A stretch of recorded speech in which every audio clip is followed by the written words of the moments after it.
வணக்கம், நான் நயினார் நாகேந்திரன் பேசுகிறேன். வரும் 22ஆம் தேதி மதுரையில் முருக பக்தர்கள் மாநாடு நடைபெற இருக்கிறது. அனைவரும் கலந்து கொண்டு சிறப்பிக்குமாறு அன்போடு வேண்டுகிறேன். நன்றி, வணக்கம்.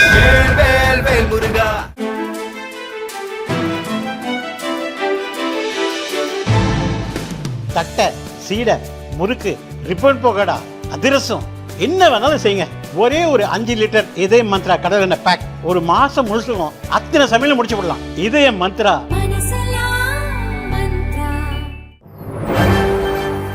வணக்கம். செய்திச் சுருக்கம். ஆங்கிலம் பேசுபவர்கள் வெட்கம் சமூகம் விரைவில் உருவாகும். அமித்ஷா சொன்ன காரணம். முன்னாள் IAS அதிகாரி அசுதோஷ் அக்னிஹோத்ரி எழுதிய நானே துளி நானே கடல் என்ற நூல் வெளியீட்டு விழா டெல்லியில் நடந்தது. மத்திய உள்துறை அமைச்சர் அமித்ஷா நூலை வெளியிட்டு பேசினார். ஆங்கிலம் பேசுபவர்கள் வெட்கப்படும் அளவுக்கான சமூகம் வெகு விரைவில் நமது நாட்டில் உருவாகும். அது வெகு தொலைவில் இல்லை. உறுதிமிக்கவர்களால் மட்டுமே அத்தகைய மாற்றத்தை கொண்டுவர முடியும். நமது நாட்டில் உள்ள மொழிகள் அனைத்தும் நமது கலாச்சாரத்தின் மேல் உள்ள அணிகலன்கள். நமது மொழிகள் இல்லாமல் நாம் உண்மையான இந்தியர் என்ற உணர்வை பெற முடியாது. நமது நாடு, கலாச்சாரம், வரலாறு, மதங்களை புரிந்து கொள்ள எந்த அந்நிய மொழியும் போதுமானது கிடையாது. அரைவேக்காட்டுத்தனமான அந்நிய மொழிகள் மூலம் முழுமையான இந்தியா என்ற கருத்தை கற்பனை செய்து கூட பார்க்க முடியாது. அதை நோக்கிய போர் மிகவும் கடினம் என்பது எனக்கு தெரியும். அதே சமயம் இந்திய சமூகம் அதை வென்றெடுக்கும் என்ற நம்பிக்கையும் எனக்கு இருக்கிறது. நமது நாட்டை நமது மொழிகளை கொண்டு மீண்டும் வழிநடத்துவோம், உலகையும் வழிநடத்துவோம். இந்தியாவின் அமிர்த காலத்தை அடைய பிரதமர் மோடி 5 உறுதிமொழிகளை எடுத்துக் கொண்டுள்ளார்.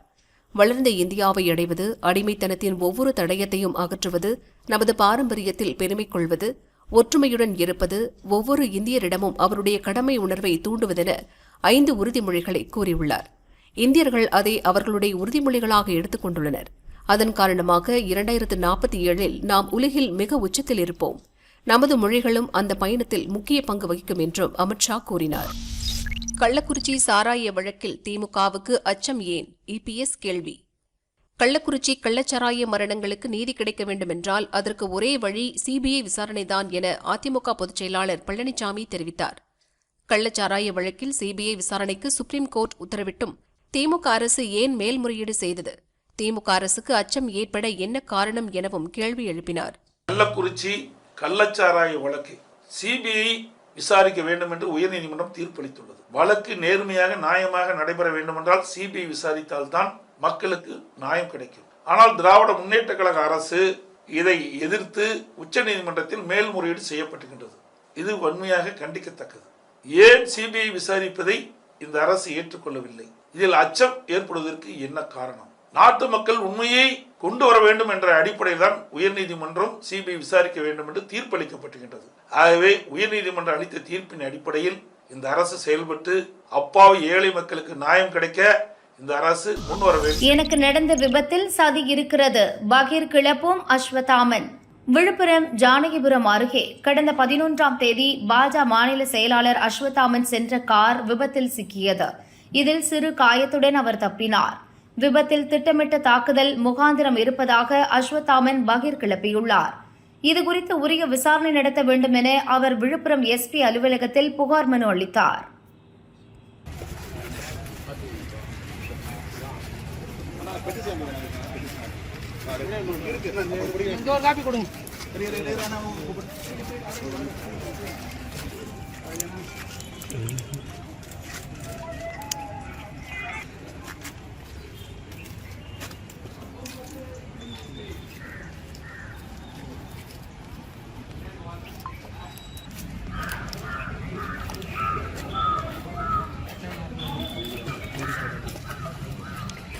திமுக மீட்டிங்கு VCK மீட்டிங்னா உடனடியாக அனுமதி கிடைக்குது. ஆனால் எங்களுடைய மீட்டிங் BJP கொடியை பார்த்தாலே பதறாங்க சார். நாங்கள் போய் ஏற்கனவே இருக்கிற கம்பத்தில் கொடி இறக்கிட்டு திருப்பி ஏற்றினா கேஸ் போடுறாங்க. ஆனால் திமுக கொடி பாருங்கள், நேஷ்னல் ஹைவேஸில் நீங்கள் சென்னையிலேருந்து வாங்க, எத்தனை கோடி இருக்குது? 100 அடி கம்பம், 180 அடி கம்பத்தில் எத்தனை கோடி இருக்குது? இங்கே திராவிட மாடல் அரசு ஒரு விஷயத்தை பார்த்து பயப்படுகிறது அப்படின்னு சொன்னால் BJPயை பார்த்து அஞ்சு நடுங்குகிறது. BJPயை பார்த்து BJP கொடியை பார்த்தா திமுகவுக்கு கொலை நடுங்குகிறது. அதனால் நாங்கள் எந்த மீட்டிங் இந்து அமைப்புகள் பண்ணாலும், இந்து முன்னணி பண்ணாலும், BJP பண்ணாலும் இவங்கள் தடையை ஏற்படுத்துவதற்கான தகிடு திட்டங்களை கட்டவிழ்த்து விடுகிறார். இல்லைங்க, திருமாவளவன் அவர்களை பொறுத்தவரை அவர் திமுகவினுடைய கச்சேரியில் ஜங்கு செக்கு போடுற இடத்துக்கு போயிட்டாருங்க. அதனால் அவருடைய இதை பேச்சை நம்ம சீரியஸாக எடுத்துக்க முடியாது. 2009 உச்சக்கட்ட போர் நடந்தபோது அந்த உச்சக்கட்ட ஈழத்தில் சொல்கிறேன், ஈழத்தில் அந்த விஷயங்களுக்கு எதிராக பேசியதாக காட்டிக்கொண்ட கட்சி அங்கே 1.5 லட்சம் பேர் இறந்து அந்த இரத்த ஈரம் காய்வதற்குள்ளாக காங்கிரஸோடு கைகோத்து சோனியாவோடு கைகோட்டு மேடையில் நின்னவர் திருமாவளவன். அவருக்கு அரசியல் எத்திக்ஸ் அப்படின்னா என்னன்னே தெரியாது. அதனால் அவர் பேசுகிறத ஒரு சீரியஸாக எடுத்துக்க முடியாது. திமுகவிடம் ஆட்சியில் பங்கு கேட்போம் போட்டு தாக்கிய காங்கிரஸ் எம்எல்ஏ. கன்னியாகுமரி மாவட்டம் புதுக்கடையில் காங்கிரஸ் கட்சி சார்பில் ராகுல் பிறந்தநாள் கொண்டாடப்பட்டதா. கேக் வெட்டி இனிப்புகள் வழங்கி கொண்டாடிய காங்கிரசார் ஏழை மக்களுக்கு தையல் இயந்திரம் உள்ளிட்ட நலத்திட்ட உதவிகள் வழங்கினர்.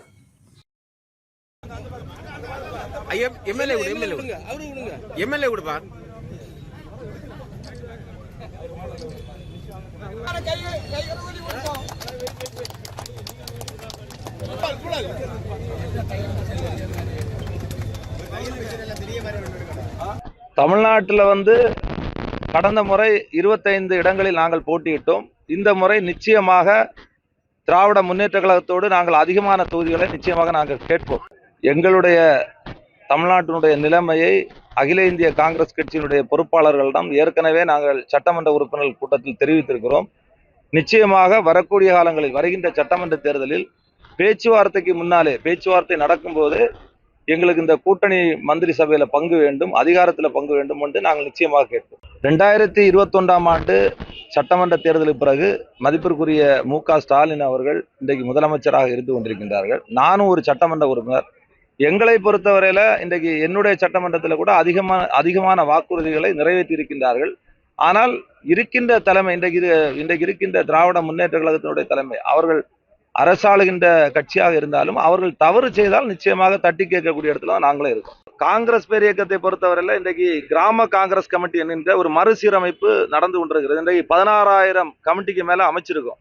எங்க கட்சியினுடைய வலிமையை பொறுத்து நாங்க நிச்சயமா எந்த கூட்டணியில பயணிக்கிறோமோ அந்த கூட்டணியில் நிச்சயமாக நாங்க அதிக தொகுதி கேட்கறதுல ஒரு தப்பும் கிடையாது.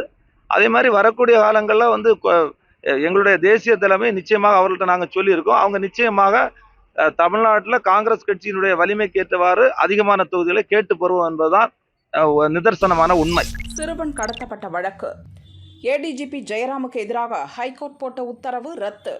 திருவள்ளூர் மாவட்டம் திருவாலங்காட்டில் காதல் திருமணம் செய்த ஜோடியை பிரிக்கும் நோக்கத்துடன் காதலனின் தம்பியான சிறுவன் கடத்தப்பட்டான். இந்த வழக்கில் புரட்சி பாரதம் கட்சி தலைவரும் கேவி குப்பம் தொகுதி எம்எல்ஏவுமான பூஜை ஜெகன்மூர்த்தி மீது குற்றம் சாட்டப்பட்டது. ஆயுதப்படை ஏடிஜிபி ஜெயராமின் காரில் சிறுவன் கடத்தப்பட்டதால் அவருக்கும் இந்த கடத்தலில் தொடர்பு இருப்பதாக குற்றச்சாட்டு எழுந்தது. இது தொடர்பான வழக்கை விசாரித்த சென்னை ஹைகோர்ட் ஏடிஜிபி ஜெயராமை சஸ்பெண்ட் செய்யவும் கைது செய்யவும் உத்தரவிட்டது. இச்சூழலில் சஸ்பெண்ட் உத்தரவை எதிர்த்து சுப்ரீம் கோர்ட்டில் ஏடிஜிபி ஜெயராம் முறையிட்டார். இது தொடர்பான தமிழக அரசு பதிலளிக்க கோர்ட் உத்தரவிட்டிருந்தது. நீதிபதி உஜ்ஜல் புயான் தலைமையிலான அமர்வு இன்று மீண்டும் விசாரித்தது. தமிழக அரசு பதில் மனு தாக்கல் செய்தது. அதில் சிறுவன் கடத்தல் விவகாரத்தில் சஸ்பெண்ட் செய்யப்பட்ட ஏடிஜிபி ஜெயராம் மீது எடுக்கப்பட்ட நடவடிக்கையில் எந்த மாற்றமும் இல்லை. வழக்கு நடந்து வருகிறது. இந்த வழக்கில் ஜெயராமுக்கு தொடர்பு இருப்பதாக கருதுவதால் சஸ்பெண்ட் நடவடிக்கை தொடர வேண்டும் என தமிழக அரசு தெரிவித்தது. இருதரப்பு வாதங்களை கேட்ட நீதிபதிகள் உத்தரவு பிறப்பித்தனர். ஏடிஜிபி ஜெயராமை கைது செய்ய சென்னை ஹைகோர்ட் பிறப்பித்த உத்தரவு ரத்து செய்யப்படுகிறது. அவரை சஸ்பெண்ட் செய்ய மாநில அரசு முடிவு செய்தால் அதில் தலையிட முடியாது என நீதிபதிகள் உத்தரவில் கூறியுள்ளனர். அரசு விருப்பப்படி இந்த வழக்கு விசாரணையை சிபிசிஐயிடம் ஒப்படைக்க அறிவுறுத்திய நீதிபதிகள் சென்னை ஹைகோர்ட்டில் விசாரிக்கப்படும் வழக்கு வேறு அமர்வுக்கு மாற்றப்படும் என தெரிவித்தனர். பயங்கரவாதி ஒசாமா பின் லேடனை அமெரிக்கா எளிதில் மறக்க முடியாது. அசீம் முனீருக்கு விருந்தளித்த ட்ரம்புக்கு சசி தரூர் சுளீர் பதில். பாகிஸ்தான் ராணுவ தளபதி அசீம் முனீரை அழைத்து விருந்தளித்த அமெரிக்க அதிபர் டொனால்டு டிரம்பின் செயல் குறித்து காங்கிரஸ் எம்பி சசி தரூர் கருத்து தெரிவித்துள்ளார். பாகிஸ்தான் ராணுவ தளபதி அசீம் முனீர் டொனால்டு டிரம்ப் சந்திப்பு குறித்த முழு விவரங்கள் எனக்கு தெரியவில்லை. டிரம்ப் அளித்த விருந்தில் பங்கேற்ற முனீர் அமெரிக்க அதிபருக்கு அமைதிக்கான நோபல் பரிசு வழங்க வேண்டும் என கூறியதாக தகவல்கள் வெளியாகியுள்ளன. பாகிஸ்தான் தளபதிக்கு அவர்கள் விருந்தளிக்கட்டும், அவரை கௌரவிக்கட்டும். அதே சமயம் பயங்கரவாதத்தை ஆதரிக்காமல் இருப்பது, பயங்கரவாதிகளை வளர்த்து விடாமல் இருப்பது, அவர்களுக்கு நிதி அளிக்காமல் இருப்பது, இந்தியாவுக்கு எதிராக பயங்கரவாதிகளை தூண்டிவிடாமல் இருப்பது குறித்தும் அமெரிக்கா பாடம் எடுக்க வேண்டும். பாகிஸ்தான் பயங்கரவாதத்தின் பிறப்பிடமாக திகழ்கிறது. பயங்கரவாதிகளை உருவாக்கி வளர்த்துவிட்டு இந்தியாவிற்கு எதிராக கொம்பு சீவி விடுகிறது. அந்த பயங்கரவாதிகளை திருப்பி அடிப்பதும் எங்கள் மீது தாக்குதல் நடத்துபவர்களை அழிப்பதும் எங்கள் உரிமை மட்டுமல்ல, கடமையும் கூட. பயங்கரவாதத்திற்கு எதிரான இந்தியாவின் நடவடிக்கையில் வெளிநபர்கள் யாரும் பஞ்சாயத்து செய்வதை இந்தியா ஒருபோதும் விரும்பியதில்லை. இதைத்தான் பிரதமர் மோடி கூறினார். இந்தியா பாகிஸ்தான் சண்டை நேரத்தில் மத்திய அரசும் நம் முப்படைகளும் இதே கருத்தைத்தான் கூறின. நம் எம்பிக்கள் குழுவுடன் அமெரிக்கா சென்றிருந்தபோது அந்நாட்டு துணை ஜனாதிபதியிடம் நானும் இதைத்தான் கூறினேன். இந்தியாவின் மீது யாரும் அழுத்தம் தர முடியாது. அமெரிக்கா விரும்பினால் பாகிஸ்தான் மீது அழுத்தம் தரலாம், அது அவர்கள் விருப்பம். பாகிஸ்தான் தளபதிக்கு விருந்தளிக்கலாம், அதை அவர் விரும்பி ஏற்கலாம். ஆனால் சர்வதேச பயங்கரவாதி ஒசாமா பின் லேடனை அமெரிக்கர்கள் அவ்வளவு எளிதில் மறந்துவிட மாட்டார்கள். அமெரிக்காவின் 2 மிகப்பெரிய கட்டிடங்களை தகர்த்து 2000 பேரின் சாவுக்கு காரணமான பின் லேடன் பாகிஸ்தானின் ராணுவ முகாமுக்கு மிக அருகில் பதுங்கியிருந்தது உலகம் அறிந்ததே. ஒசாமாவுக்கு புகலிடம் அளித்த பாகிஸ்தான் அவன் எங்கிருக்கிறான் என கடைசி வரை தெரியாது என்றது. ஆனால் அமெரிக்க படை பின்லேடனை பாகிஸ்தானில் வைத்துத்தான் கொன்றது. இதையெல்லாம் அமெரிக்கர்கள் அவ்வளவு எளிதில் மறந்துவிட மாட்டார்கள். இத்தனைக்கு மத்தியிலும் அசீம் முனீரை அழைத்து அமெரிக்க அதிபர் விருந்தளிக்கிறார் என்றால் அது அமெரிக்காவின் விருப்பம். இந்தியா பாகிஸ்தான் சண்டை நிறுத்தத்தில் அமெரிக்கா மட்டுமல்ல, வேறு எவரது தலையீடும் இல்லாமல்தான் நம் அரசு நடவடிக்கை எடுத்தது. இதை அரசும் தெளிவுபடுத்தியுள்ளது என சசி தரூர் கூறினார்.